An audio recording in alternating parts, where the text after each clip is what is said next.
up on 20 on ID. Murder for hire. So the whole time there are shoppers in the parking lot. And she's plotting to kill someone.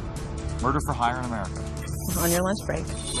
Real-life cases, jaw-dropping surveillance tapes, husbands who want to kill their wives. My wife betrayed me.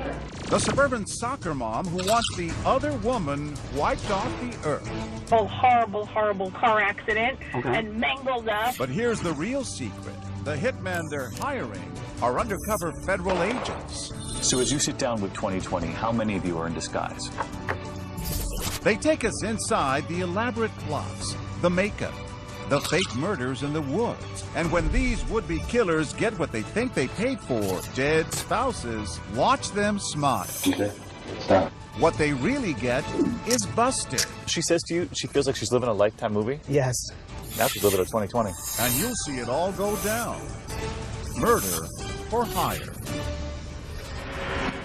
Welcome to 2020 on ID. I'm John Quinones. It happens more often than you think. Someone somewhere is ordering a hit, the way most of us order dinner. But as you're about to see, the person hiring the hitman may not be the only one with deception on their mind. In 2014, David Muir first took us along for a ride inside the secretive world of contract killings and one group of would-be assassins that has a plot of their own. In every corner of America right now, people with criminal minds and black hearts are plotting, looking for someone to do their dirty work. A scorned lover, husbands who want their wives dead, women who want their husbands taken out, even children plotting against their own parents. She tried to hire a hitman to kill her father. Just listen to this wife. What do you want done? I want him more than hurt. I understand. You want him dead. Then there's this Massachusetts husband who wants it done, and quickly. I'm not playing any kind of games here. All I want is mission accomplished. We take care of business, and we go our separate ways. And the Michigan wife who wants her husband gone and doesn't care how ugly it gets, as long as it's not in the house. Because it would be messy in the house. And then there's Guillermo Vasco, the young husband who married a pretty doctor from Massachusetts. And what you're watching is the surveillance video of him about to hire a hitman to kill his wife. My wife betrayed me. I'm gonna make it look like she disappeared. He wants her killed and buried 10 feet under. How soon did he want her dead? As soon as possible. Do you want it to be painful or you want it done quick for her?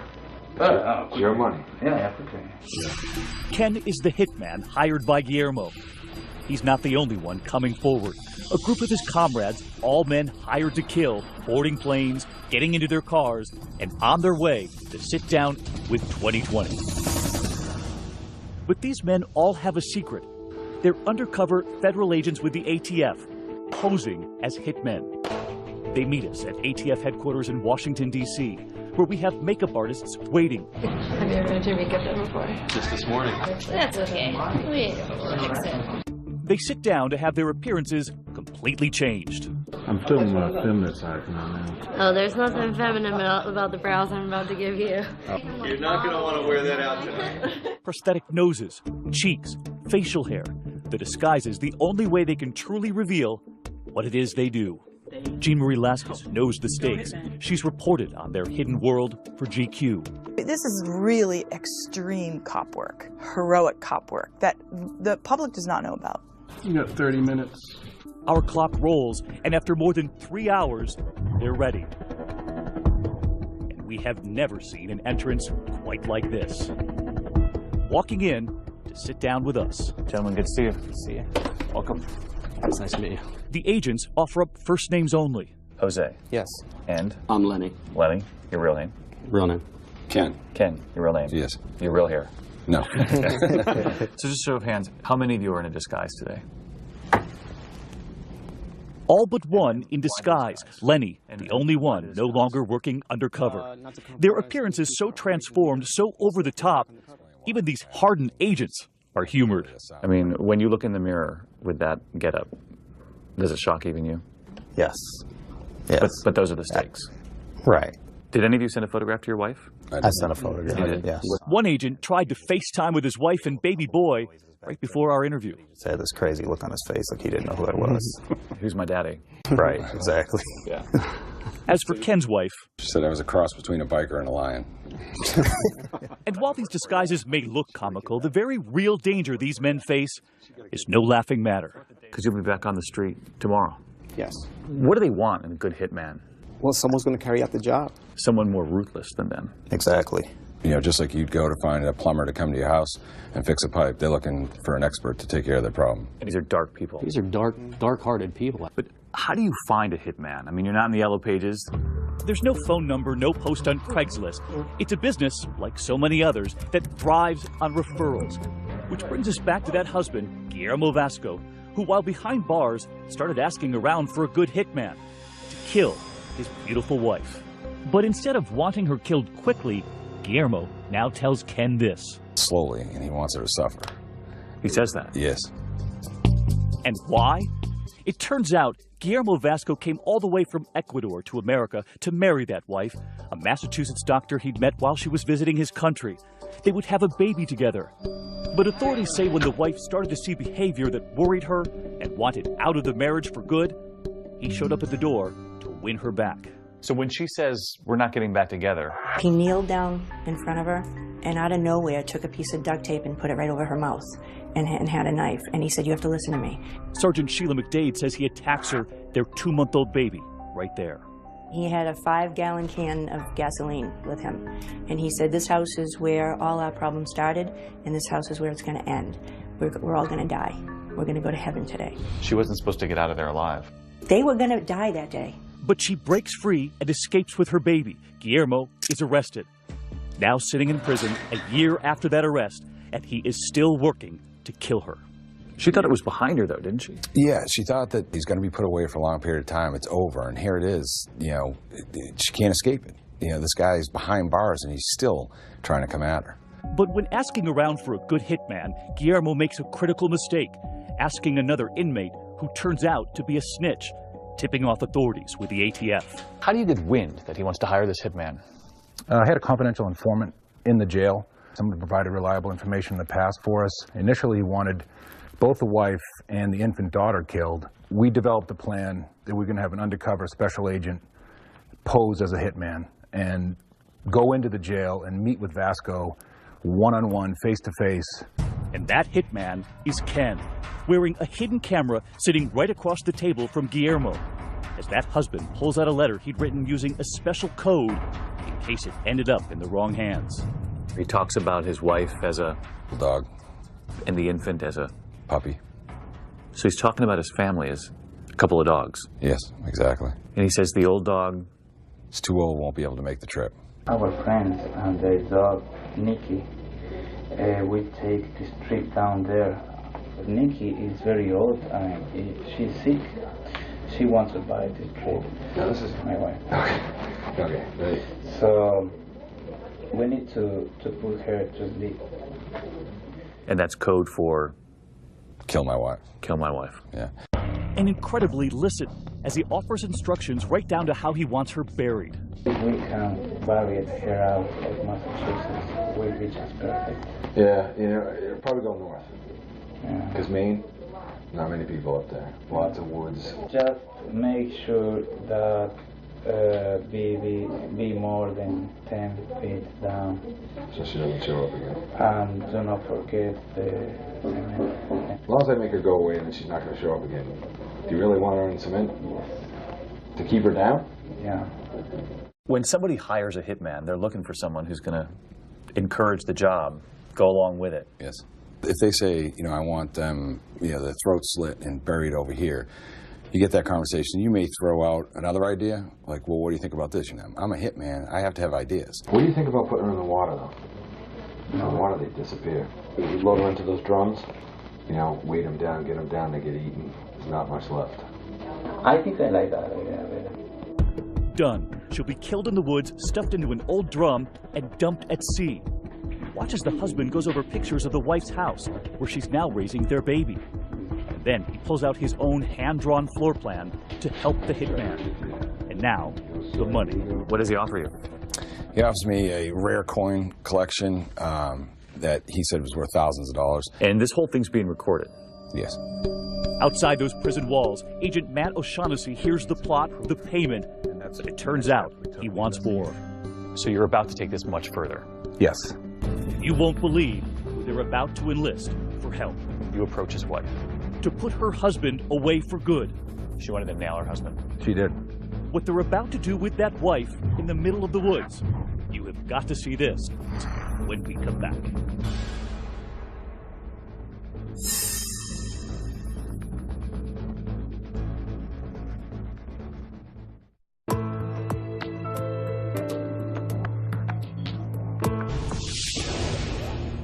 Already behind bars for trying to kill his wife, Guillermo Vasco is still trying to finish the job. He's hired a hitman, or so he thinks, to silence her for good. And he knows exactly how he wants it done. He wanted to suffer before she was killed, and he wanted to know the last thing she said before she died. So he didn't want this fast? No. He's going to pay for this murder with his coin collection. He wants her shot, stuffed into a barrel, dumped at sea. But he wants cement. He even brings up the Laci Peterson case, saying he doesn't want to make the same mistake as that guy, Scott Peterson. But I don't want to happen what happened with this guy. No, I know what you're talking about. Because he was an idiot. That's not how I do business. And I said, do I look like an amateur? You know, I'm an expert. The body will never be found. But that hired gun, Ken, is actually working undercover for someone else, the ATF, along with Agent Matt O'Shaughnessy on the outside, about to pull the trigger on a plot of his own, even more colorful than Guillermo's. So you approach his wife? We did. And what do you ask her? I told her of the plan that her soon-to-be ex-husband wanted her killed. Was she surprised? Shocked. How long was it before she said, listen, I'm in, I'm going to help you? Within minutes. She wanted to nail her husband? She did. So what do you do? We had hired a movie makeup artist to make her up like she'd been shot. It's something straight out of the movies.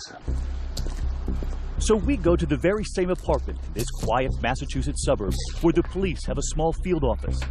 None of the neighbors knowing that behind this door, that wife was getting a makeup job she would never forget. Detectives help us reconstruct that day with a stand-in for the wife. So as she's sitting in this chair, the makeup artist is crafting a bullet wound in her forehead? Yes. And what is her demeanor? Very quiet, you know, just kind of going along with everything. She knew what she was doing. She did know what she was doing, yes. She had to do it.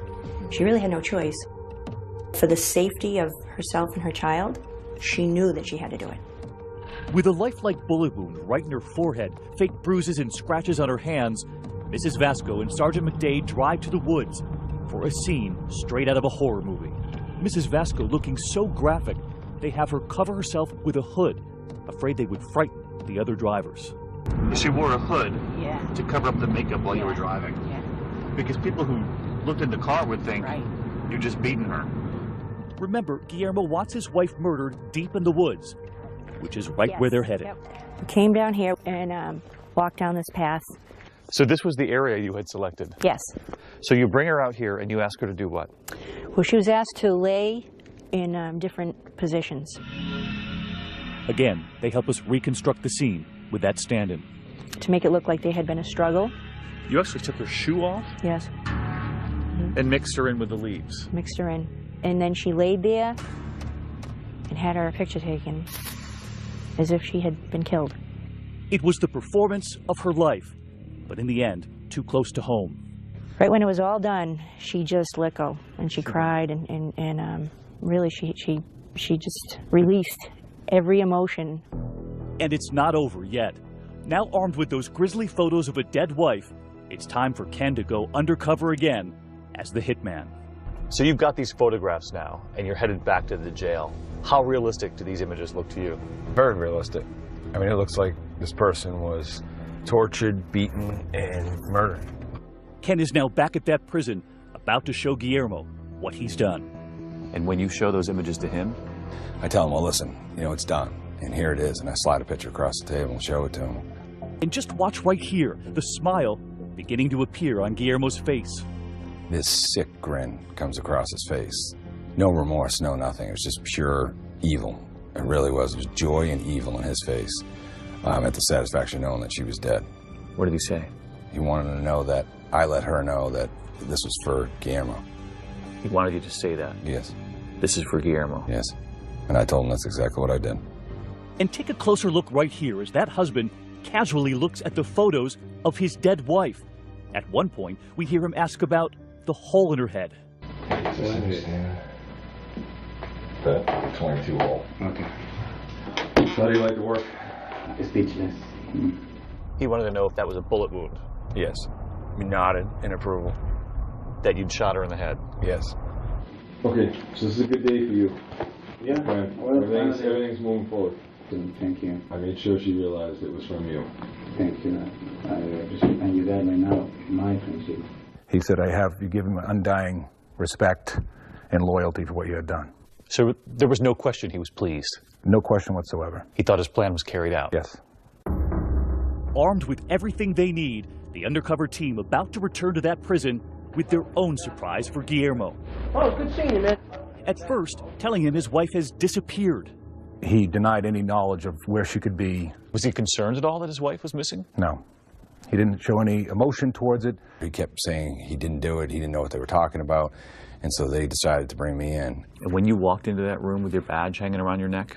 You could just see his shoulder slump, his head kind of dropped down, he was shaking his head, tears started coming out, and he knew he had been had. Where were the tears for his wife? There were no tears for his wife. Those tears were for him. He realized he was going to jail for a long time. Good work. And as for the wife, who had long ago washed that gruesome makeup off her face, she was finally ridding herself of the husband who had hoped that bullet hole was real. She saw the video. I mean, she saw it. You know. She saw her husband. Yes. Look at those photos and smile. She did. Still a doctor, still raising that daughter. I can't say it enough. She really, I mean, she's a hero, and she's just an amazing woman. Very, very strong. She figured out a way out. She did.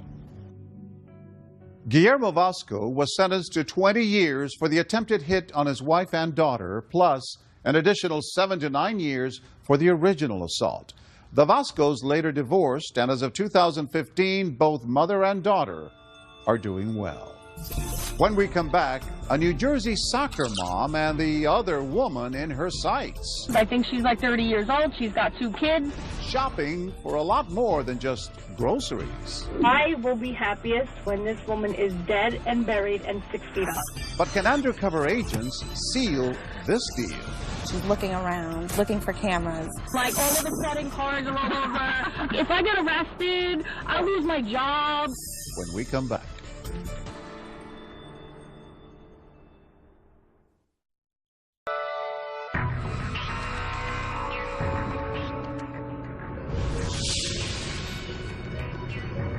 Across the Hudson River from New York City, the part of New Jersey known for neon and noir, the version of Jersey made famous by The Sopranos and the mob boss who called the shots.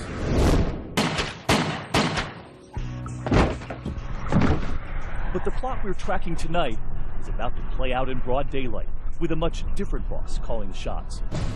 Right there on surveillance, that's Nicole Facenda, a suburban soccer mom and a scorned lover. Sitting in a supermarket parking lot, unsuspecting shoppers pushing their carts right past her. So she's doing a little shopping, and then she comes out to meet with the hitman. Yes. Because that's what most people have on their grocery list. She did. Shopping for flowers, she says, but cops believe she's in the market for murder. How you doing? Hi, how are you? Have a seat. Plotting revenge on the other woman.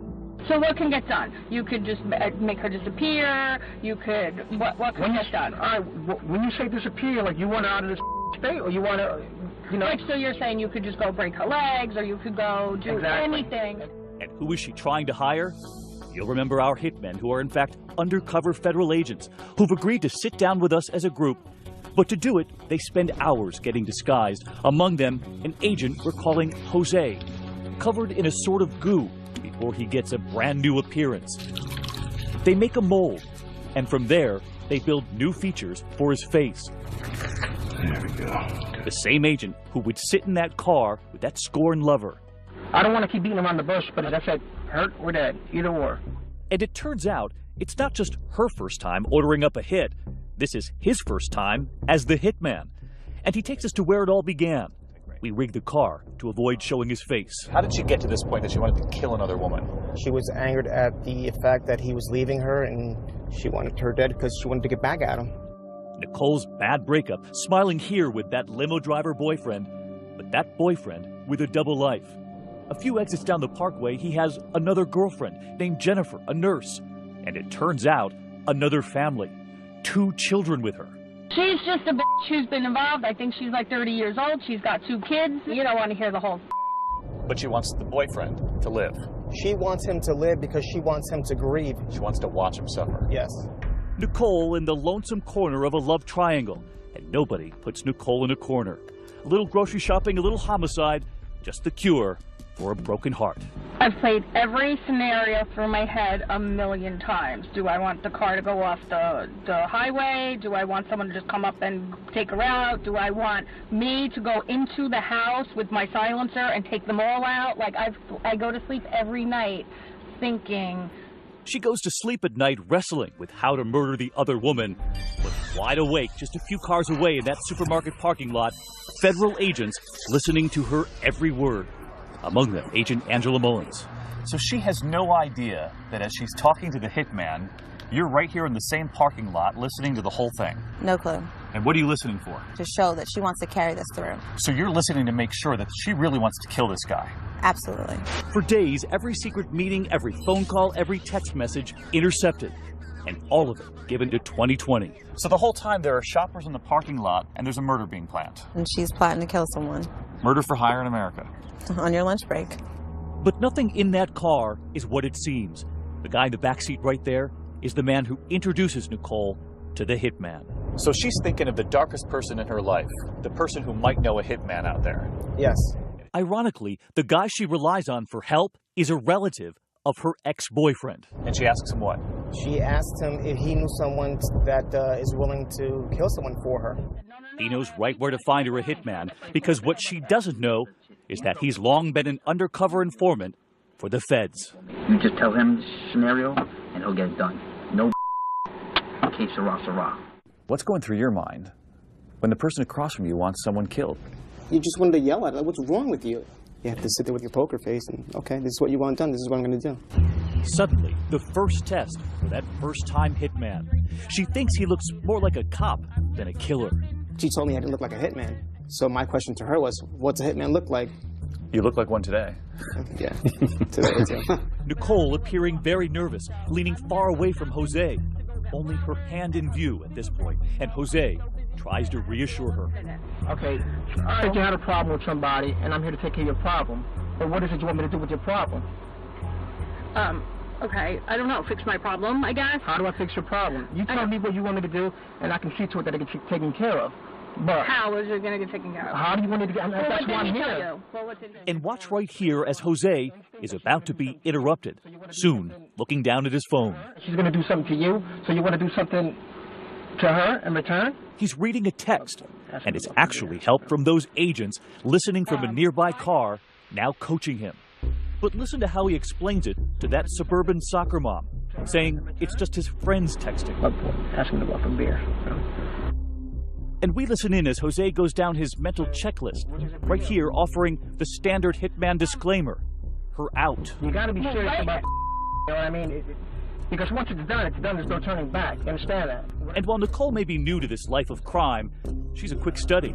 Because as it turns out, she has seen a lot of TV. I just want to make sure you're not like an undercover federal agent and like all of a sudden cars are all over. If I get arrested, I'll lose my job. And just listen to what she says next, fearing she's a star in the making. And I know I've watched one too many Lifetimes. I'm in a horrible I've watched too many Lifetime movies. This is about TV now? Are you worried at that point this thing could go down the tubes because she is so suspicious? She's looking around, looking for cameras, and at first, that is a little bit unsettling. And Nicole is not only suspicious, in that supermarket parking lot, she demands a price check. And so, do you have like a price list?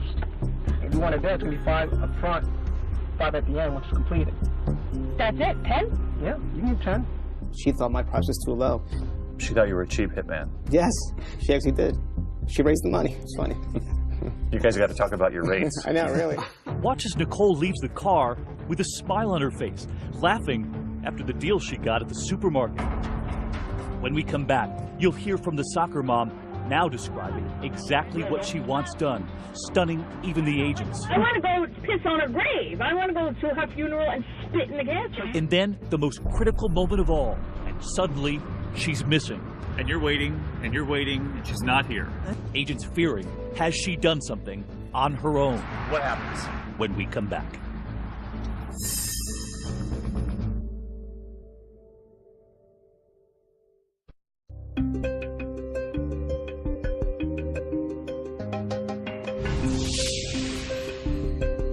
A sunny afternoon in broad daylight, and at the top of one shopper's list, the murder of the other woman. 2020 given exclusive access as federal agents listen in just a few cars away as Nicole Facenda plots the murder of her romantic rival. But so far, she's cautious and careful with her words. You know what I want. I want to be dressed in black. No, I'm not saying it. I'm not saying it. The hitman, really that undercover federal agent, now wondering, does the suspect suspect? But they keep going, and 2 days later, another parking lot, another conversation. See, I would think that either she disappears and she's just never found, like these people are never found. Okay. Like that would be one good thing. I wouldn't care if she was in a horrible, horrible, horrible car accident and mangled up, and you know, I don't care. Like gone. I want to go piss on her grave. I want to go to her funeral and spit in the gas tank. So you want to see her dead? Is that what you're saying? I will be happiest when this woman is dead and buried and 6 feet under. But Nicole is now digging her own grave. And when asked what to do with the ex-boyfriend, it turns out, kill the woman, keep him. She says, get rid of the woman. You know, shoot him in the foot or something. So I don't want him hurt, but if he's limping around, if he has a cast on, who cares? She wants to see him suffer. She wants to see him at the other woman's funeral. But perhaps darkest of all, listen to this. When asked what to do if the other woman's children get in the way, Let me tell you, and don't think I'm a bad person, but if something happened and one of the kids get killed, oh well, I'm sorry, you know what? So if the kids get in the way, take them out. Take them out. Kill them. Yep. She now agrees to pay $20,000 for the murder. And look at this. Authorities giving 2020 the photo she texted to make sure they get the right woman. And then she texts the picture of the girlfriend. Yeah, it doesn't get any more serious than that. And you'll remember the husband in the last case. He wanted proof, a picture of his wife shot in the woods. In this case, they offer Nicole the same thing, a photo. She doesn't want any Kodak moments. She wants something else. I can get him to give you a picture of her dead. Finished. I don't want a picture. I'm going to get busted with the picture. I don't want any pictures. I'm going to go to the funeral. She doesn't want a picture. She wants to go to the funeral. She wants to go to the funeral. She wants that satisfaction, knowing what she's done and kind of savor it, which is quite sick. So seeing the casket, she thinks is better proof than any picture. Absolutely. At the end of the rainbow, when it's all done and finished, you'll pay him the rest, correct? And at the end of the rainbow, you know, we'll figure it out. Absolutely. When you see a bullet in her head from a picture, finished, will you have the money ready for him? Bottom line. Yeah, I will when it's done. Nicole is now one step away from closing the deal. She'll make a down payment, the balance due after Jennifer is dead. Murder on layaway. They set up another meet at a local restaurant, but she has no idea those ATF agents will be there too. You're right here at the Olive Garden. People are having dinner, like most people would at the Olive Garden, and you're waiting for her to show up with cash. Right. And you're waiting, and she's not here. Exactly. And no sign of her. No sign of her. Suddenly stood up by their dinner date. Concerns racing through their heads. Has she changed her mind? Or worse, has she taken action on her own? They finally get her on the phone. Hey, where are you? And where had she been? Her son's soccer game. So you get her on the phone? Get her on the phone. And where is she? She's over at the Exxon. Over here. They learn she's now just a few hundred feet away. Okay, he's moving. He's gonna go now. The agents scrambled their wires, their cameras out of position. Listen, he's gonna have to walk over to the Exxon station. But the informant, the bag man, gets to the gas station to fill her up. She hands you the envelope. And what's inside? Her down payment, cash. How much cash? She did $2,000. So basically, it's a down payment on murder. It's a down payment on murder. You got her. Yep. 8:36 p.m. Special Agent Longi. This concludes the undercover meet. The agents have heard enough, but still no arrest. Nicole allowed to drive off. They want more evidence for an airtight case, as the murder for hire plot now enters its final hours. The next call I'm going to do to you is when she's gone. She's 86, dead, finito. That's it. Once you're dead, you're dead. You follow where I'm going with this? Yeah. Nicole, at work at this New Jersey hotel, finally gets the phone call she says she'd been waiting for. The hit on the other woman. Sonny, the hitman's helper, is on the line, calling to say the job is done. Listen to me. Listen to me clearly. Jennifer's dead. No way. Jennifer's dead. But the other woman, of course, is very much alive, and now in protective custody, told by Agent Mullins someone wants her killed. Pulled over her vehicle and informed her that there had been a threat against her life. I was on the phone with my mother and I said to her, Mom, let me call you back. I'm getting pulled over. So the lights go on, The lights go on. and you're thinking, I ran a red light? Or I'm thinking I'm speeding. I'm being caught on the phone. I didn't know what. they're behind you. They start walking after the car. Yes. The ATF officer places his badge against my window and says to me, are you Jennifer? And I said yes. And he says to me, Jennifer, there's been a hit for your life. I remember clearly saying it, flat out told her there had been a threat against your life, and we were there to protect you. And immediately I said to him, Nicole Facenda. So you knew right away? I knew right away. I even had said to my people I work with, my friends, my family, if anything happens to me, it's Nicole. So I knew. She says she had always been wary of Nicole and knew she could be trouble. But could you ever have imagined this? I thought maybe it would just be a flat tire or, a broken window at the house. I never thought that she would go to the extent as she did, as to try to find somebody to murder me and my family. Back at the hotel restaurant where Nicole manages the catering, she has no idea she's enjoying her final moments of freedom. She has no idea that you're about to move in. No clue. They send the confidential informant in first, wearing a tiny camera, and watch right here her reaction. Outside, she lets loose. I can't believe you did this to me. Don't show up here. That's not cool. She was actually annoyed that the man who was helping her kill the other woman had now shown up at work. She says she can't believe it, and she doesn't believe he did the job. I don't believe either one of you at this point. I don't believe either one of you. Moments later, she is under arrest. So after you lock her up, you talk to her. Yes. Does she have any remorse? None at all. And the tears in the backseat of the police cruiser? Were they for the girl she tried to have murdered? They were only for herself. And from a federal prison in West Virginia, where that soccer mom is now serving 10 years after pleading guilty, she is reaching out to 2020 in an email accusing the feds of baiting her. I was at an emotional low point in my life, and they took advantage of that. She says, I am not and never have been a violent person. I was a woman destroyed by emotions, and I am paying for it dearly. She may claim that now, but agents say while awaiting trial, she tried to plot another hit on her romantic rival. Though Nicole denies it, it's a constant fear for Jennifer. All the time. All the time. Everywhere I go, I have to be worried or concerned that somebody is going to drive me off the road, or somebody is going to come to my door with a silencer, as she said she wanted to. I'm scared every day. Because you think she's still determined. Yes, I do. Do you think what could have happened if those two ATF agents didn't pull you over that day? I owe them. I owe them my life. So what would you say to them? They're standing right here. Oh my God. Oh my God. How are you? What's going on? Hi. Oh God. Thank you so much. Oh my God, I'm shaking right now. Oh my Doing God. okay?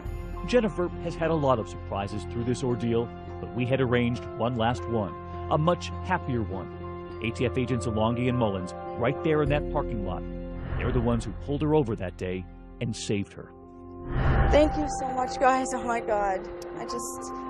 I wouldn't be here without the two of you, and I remember that day like it was yesterday. Oh my God. Oh, we're just happy that we could help out. You're here. I am. As of 2015, Jennifer and the man in the middle of this love triangle are still together. Nicole Facenda is appealing her conviction. When we come back, the undercover hitman who traded family and home for a life behind bars. This is where you were showering. Exactly.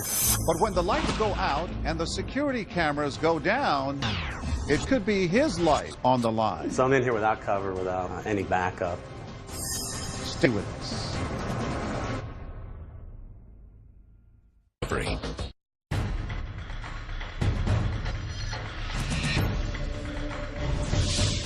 Ask any of these hitmen, these undercover agents, and they'll tell you by the time it gets to this, You want him dead? time is running out. In many cases, the clock is ticking. The clock is definitely ticking. Because you know that person's life is in danger. Because if they don't hire that fake hitman, they'll hire a real one. In every case, these men putting their own lives in danger. But there was nothing quite like this. As I understand it, several agents turned this job down. They did. I don't blame them. Because to save the next target, Lenny has to give up his gun and do something extraordinary. But not before doing this. Trading life with his wife and 2 children at home, and instead moving in someplace else.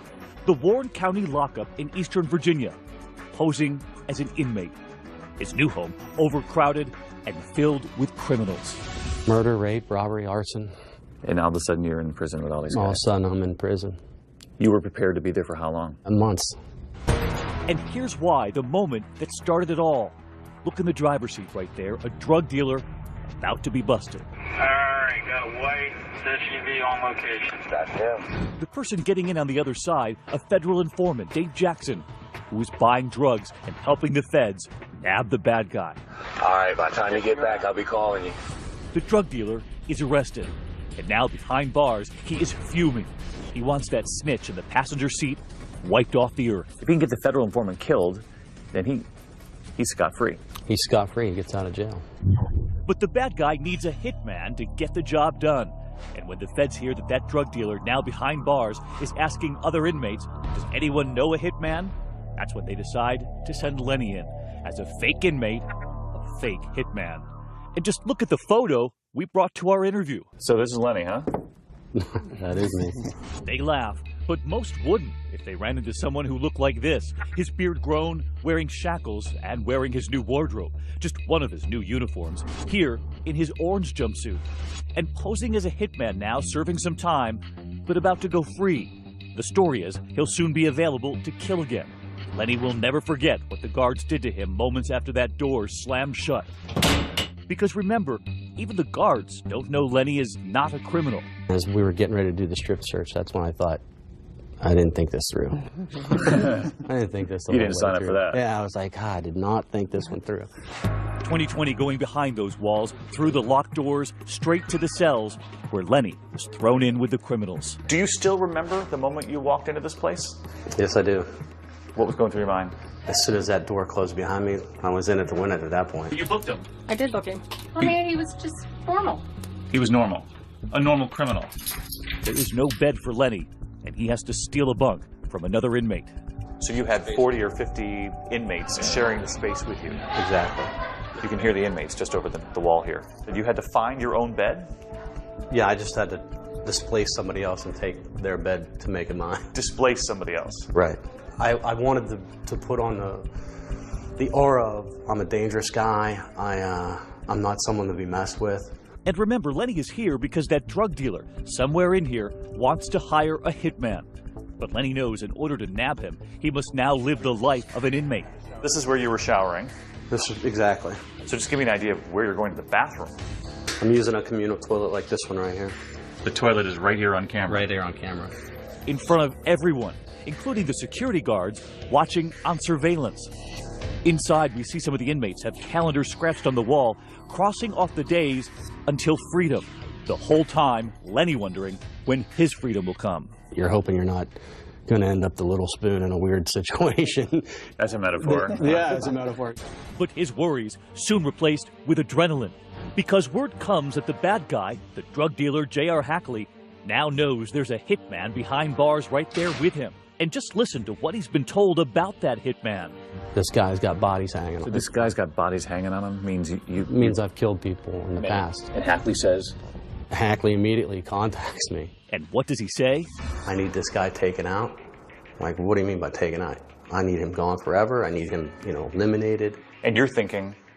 I'm thinking this is a home run. But in this high-stakes game, a sudden curveball. Because while all the guards and inmates believe Lenny is a real criminal, he knows the one thing protecting him are the surveillance cameras. But then a huge storm hits. Everything, every one of those cameras, knocked out. Suddenly these cameras go dark. So I'm in here without cover, without any backup. But incredibly, even in the dark, listen to how quickly things move. He meets the criminal, he plays the role of hitman, and he's hired for the job. How's he going to pay you? With a motorcycle.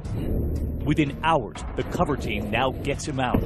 And all that's left is the murder. He's off to the murder scene, and right there waiting, the guy he's supposed to kill. The federal informant that was once sitting in that passenger seat buying the drugs, nailing the drug dealer, now talking to 2020. In order to convince him that you were dead, they concocted a plan. They came to me and said, look, we're going to fake your death. But even before federal agents can give him the script, direct the scene, he turns out to be quite an actor. I said, I got this. He tells them what a drive-by shooting should look like. I was laying down, something like this. And this is the photo they took, proving the hitman had done his job. That snitch snuffed out. And look at this. As proof that they killed him, they take that photo and insert it, putting it onto the front page of a real newspaper, giving it a headline, "Unidentified man found shot to death." And they're about to take that newspaper to the criminal who wants him dead. And just listen to what he says when he reads it. A proud drug dealer staring at a headline, but now staring at 25 years in prison because of it. For Lenny, it is another triumph, as he now prepares to return to his other life as a dad of two, as we walk through that neighborhood where that murder-for-hire plot was concocted. Hits are playing out in neighborhoods all across America. Yeah, that's true. Plans are being hatched with kids playing outdoors. Yep, we're in middle-day modern America, and you have kids playing all around you, and there's nefarious individuals planning out murders and hits. And as Lenny goes home, Ken is back on the road too, living that double life.